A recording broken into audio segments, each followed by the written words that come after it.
Joining me now is former White House Chief of Staff and Senior Advisor at Bondi Partners. You know him well, Mick Mulvaney. Mick, welcome to the program, and we've got some big news this week. The first big shakeup of the administration, of this new Trump administration. Donald Trump has moved Mike Waltz out of his national security role and nominated him to become the U.S. ambassador to the UN. Now, Secretary of State Marco Rubio is now going to be wearing more hats than Elon Musk, taking over as interim national security advisor. Tell us about this big shift, and why was Waltz just simply moved aside or demoted and not fully exited from the administration over this whole Signal chat situation where he's taken most of the blame for that?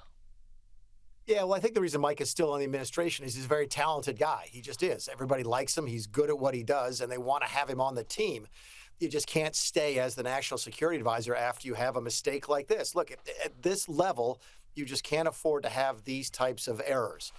This is the type of thing that you make in the minor leagues, the amateur mistakes type of thing. You can't do this to the national security advisor. So he had to go.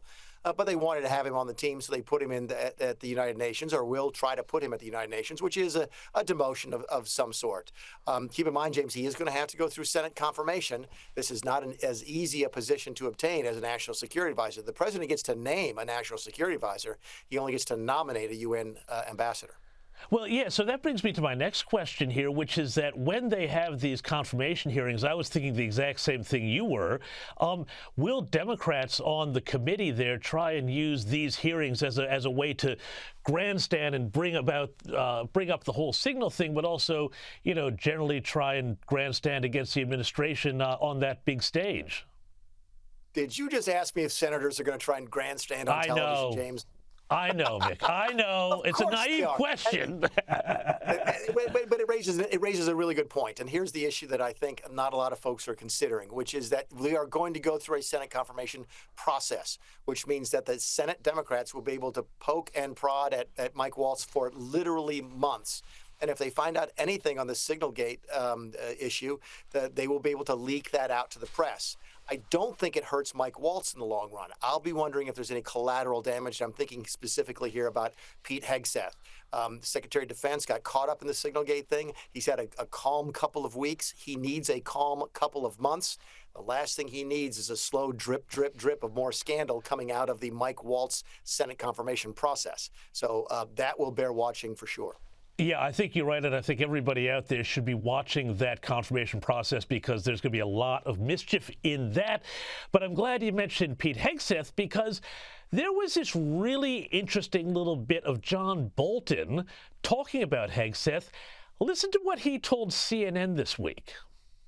No, I think he should resign for his own safety's sake, if nothing else. This is a critical time for the American military. We understand the Trump administration will rightly propose enormous budget increases for defense. We need it. We need a secretary who can get the job done, not somebody who spends his time on Signal chat groups. I almost never used my personal phone when I was national security advisor. I mean, the breaches of security at risk in this conduct are enormous. And I think that's one reason why he shouldn't be in the job. Now, the point about the personal devices, I think, is pretty well taken. But that bit at the beginning of that clip where he said for his own personal safety, he ought to resign, I thought there were some potentially extraordinary implications of that, Mick, and I wanted to get what your impressions were. Yeah, I'm seeing that for the first time. I have no idea what Bolton is talking about when it comes to that. I do know this, is that John Bolton has a short list of people who he thinks would be really, really good Secretary of Defense. And on the list, at the top of the list, in fact, the only person on the list is John Bolton. I've never met anybody who's more confident of his own abilities than Mr. Bolton, and he does not like Donald Trump. The two gentlemen do not have a relationship. John was a long-serving national security advisor to the president, and then got fired, and I get all of that. But I don't look to John Bolton for sort of legitimate criticisms of Trump decision-making. He just hates the president. Yeah, no, and I think that there's a lot of history with John Bolton and his own tenure that can also be talked about. But I want to talk about also, we've just hit the 100-day milestone marker here for Donald Trump's second presidency. Now, he celebrated the first office 100 days with a big rally. You've written, though, a great piece this week in The Hill about why the next 100 days are even more important. Can you first of all rate the first 100 days, but tell us what you mean? What needs to happen in the next 100 days for this administration? Yeah, I think the first 100 days, and of course it's an arbitrary number. It goes back to Franklin Delano Roosevelt. But I think he's done A-plus work on things like immigration, deregulation.